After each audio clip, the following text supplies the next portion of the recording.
So, I was about 5 years old, living in our family house right next to the elementary school. The only way to our house was through the schoolyard, thanks to some land deal my grandpa had made with the school.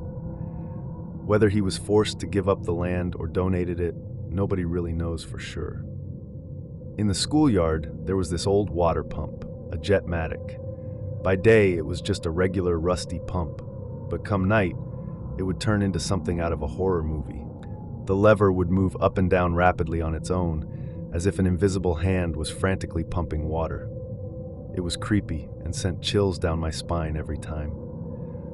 But that wasn't the only strange thing about living next to the school. At night, there would be this sound of sweeping, like someone was sweeping the yard. This slow, rhythmic sound made the dark nights feel even more eerie. We used to joke that it was a ghost janitor eternally cleaning the school grounds. The scariest part of living there wasn't the noises, though. It was what happened to my brother. There was this big storm once, and he went fishing in the nearby flooded fish ponds. On his way back, he tried to climb over the school wall fence for a shortcut, but fell onto sharp metal rods. It was a tragic accident, and he didn't survive. While all this was happening, my mom had gone to the city to visit my siblings who were in college. She brought back a pack of Jelly Ace for my brother, his favorite. But when she got home, instead of giving it to him, she had to place it on his casket. It was heartbreaking. Now, about the weird stuff happening at the school. The Jetmatic mystery was solved one day. The old school gardener told me it was just the groundwater pressure changing. No ghost, just natural causes. A bit disappointing, but also a relief. And that sweeping sound? It was old Mr. Ponzo, a guy from our neighborhood. He used to be normal, but then he went a bit crazy after he nearly killed a man with a machete. The man survived, but the incident changed Ponzo. The real fright came one night when I heard a strange moaning near the Jetmatic. I thought it was a ghost or something, but when I checked, it was just a stray dog stuck under the pump's lever. Living next to the school taught me so much about fear and reality. Sometimes, things that seem scary have simple explanations. But then real life can throw at you the scariest things, like losing my brother. That was the real haunting. Our house by the school wasn't haunted by spirits, but by memories. Some scary, some sad, all part of our story.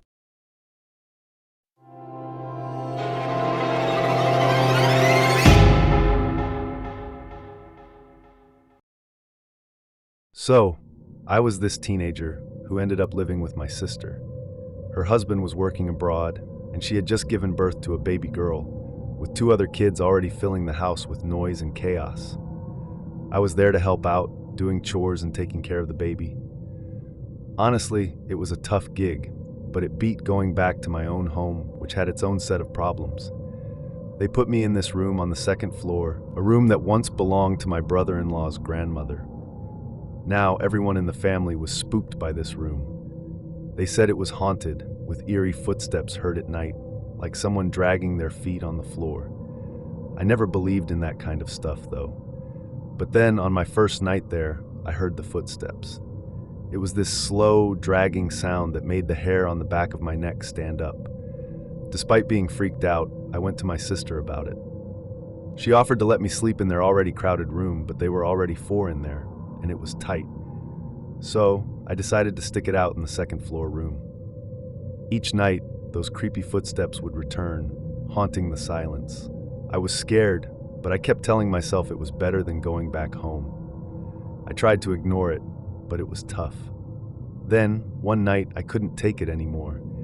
I had to find out what was making that noise. My heart was racing as I followed the sound, only to find out it was just this old tapestry on the wall. A tapestry is a painting in cloth, a wall art made out of cloth. The wind would come through the window and make the tapestry flap against the wall, mimicking the sound of dragging footsteps. I couldn't believe it, all this fear over a tapestry. I told my sister the next day, and we had a good laugh about it. We took it down, and just like that, the nights were quiet again. Staying in that room taught me a lot. It showed me that sometimes our fears aren't as scary as they seem, and that a little bit of courage can go a long way. Plus, it sure beat the alternative of going back to my old home.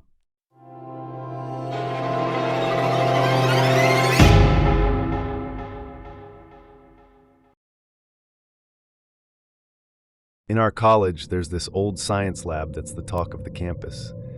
It's got this eerie vibe because inside there's a jar with a preserved fetus. Rumor has it that many years back, a student got pregnant by someone important at the school. They had to keep it a secret, so they used the lab for the abortion. It was the perfect spot with all the medical stuff and privacy. One night, my friends and I were hanging out near the lab. We got this wild idea to take a selfie with the fetus jar in the background. It was a bit morbid, sure, but we were just messing around. I took the photo but didn't really check it until later that night. When I finally looked at my phone, I saw something strange in the picture. In the window behind me, there was the shadowy figure of a woman. It gave us the creeps. We thought maybe it was the ghost of the girl from the lab's legend. The next day, I showed the photo around at school. It freaked some people out and made others skeptical. But weird things started happening in the lab. Strange noises, flickering lights, equipment moving on its own. My friend Alex, who's into paranormal stuff, wanted to investigate. So we went to the lab one night with a camera and a voice recorder, hoping to catch some evidence of a ghost. At first, nothing happened, but then we heard a voice on the recorder whispering, "Help me!" We were really spooked, but Alex was determined to find out more. She started researching the school's past to learn about the girl. Turns out, the story we'd all heard wasn't exactly true. The girl hadn't died after the abortion. She had survived, but left the school heartbroken and scared. She was still out there somewhere, living a tough life. So, who was the figure in my selfie, and what was up with the weird happenings in the lab? One night, while working on a project in the lab, I found a hidden compartment behind a bookshelf. Inside, there were old journals and photos that belonged to the woman we thought was haunting the lab. In the journals, she wrote about everything: her fears, her experience, and feeling betrayed. The last entry was about leaving something behind in the lab, something of hers. That's when it hit me. The fetus in the jar was hers. It all started to make sense. But then, a schoolmate of ours confessed to playing tricks on us during our investigation in the lab. The whispers, the noises, it was all him, just a prank. We were relieved and annoyed at the same time. Even though the haunting turned out to be a prank, sharing her story with the school felt right. It was like we were giving a voice to someone who had been forgotten. The lab never felt spooky again after that. It was like we had brought some peace to a place shrouded in mystery.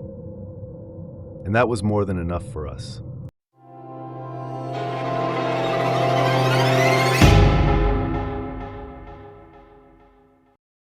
It was a long journey back from my girlfriend's place, a 10-hour bus ride that left me completely drained.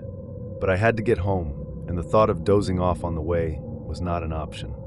So I chose the most unlikely path for my walk home, through the cemetery.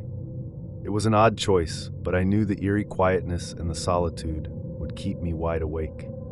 As I walked through the gates, the moon was high, casting a pale light over the gravestones. The cemetery was silent except for the distant chirping of crickets and the rustle of leaves in the gentle night breeze. It was a clear night, and the stars were visible, twinkling in the sky. The air was cool, carrying with it the scent of earth and dew. I walked slowly, my footsteps crunching on the gravel path. It was then that I saw it, my brother's grave. He had passed away when I was just 5 years old. Standing there, memories flooded back. I remembered his laughter, his pranks, and how he used to chase me around the house. A small smile crept onto my face amidst the sea of sorrow that enveloped my heart. Lost in thought, I barely noticed the figure until it was almost right in front of me. A ghostly apparition, draped in white, floating just above the ground. My heart skipped a beat, and for a moment I was paralyzed with fear. But then I heard a suppressed giggle and realized it was just a prankster. Probably some local kids trying to scare people. Relieved, I chuckled to myself and continued on my way. The cemetery was vast, stretching out beside the sprawling rice fields that glowed under the moonlight. The silence of the night was occasionally broken by the distant hooting of an owl.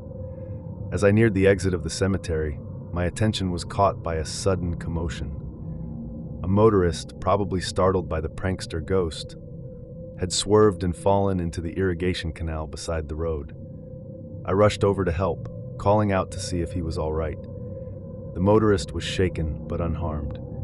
Together, we managed to get his bike out of the canal. He thanked me profusely, still catching his breath from the scare. We shared a laugh about the prankster ghost, and then I continued on my way, feeling more awake than ever. The walk through the cemetery, though initially chosen to keep me alert, turned out to be a journey of unexpected encounters and reflections. I realized that sometimes, in our pursuit to stay awake or alert, life has a way of presenting us with moments that remind us of the past, test our courage, and bring us unexpected companionship. As I finally reached home, the first light of dawn was breaking, and I felt a deep sense of peace, a mix of nostalgia and the thrill of an unusual night's adventure.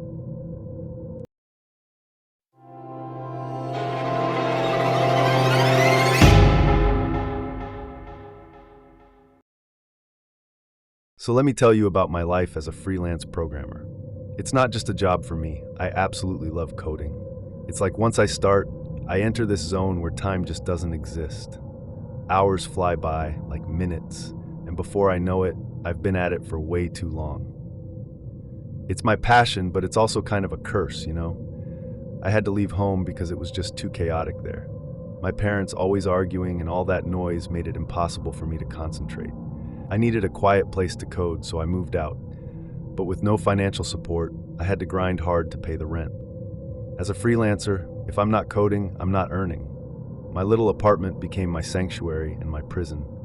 It was just me, my computers, and endless lines of code. Sleeping was something I did out of necessity, not desire. I was walking this tightrope, trying to balance my love for coding with the need to make ends meet. Then one night, after a coding marathon of nearly 2 days, things got strange. My vision blurred, and I saw this ghost-like figure near my bookshelf. It scared me, but I couldn't look away. Then came the hallucinations, geckos on my monitors, ants marching across my desk. My world was turning upside down. That moment was a wake-up call. I realized I was pushing myself too hard. It wasn't just about the work anymore. It was about survival. I had to step back, take care of myself. So, I made a bed for myself and slept. When I woke up, I felt refreshed, like I hadn't in years. I knew I had to change my ways. Coding is my passion, but I had to find a balance. And here's something crazy. Later, I found out about the girl who used to live in my apartment. She was also into programming, and she used to work right where I set up my gear. But she pushed herself too hard and paid the ultimate price. I couldn't help but wonder, was that her ghost I saw? From that day on, I started managing my time better. I worked hard, but also made sure to rest. And sometimes late at night, I feel like she's there with me, watching over me, ensuring I don't lose myself in my passion like she did. It's spooky, but in a way, comforting. She's like a guardian angel, reminding me that there's more to life than just coding.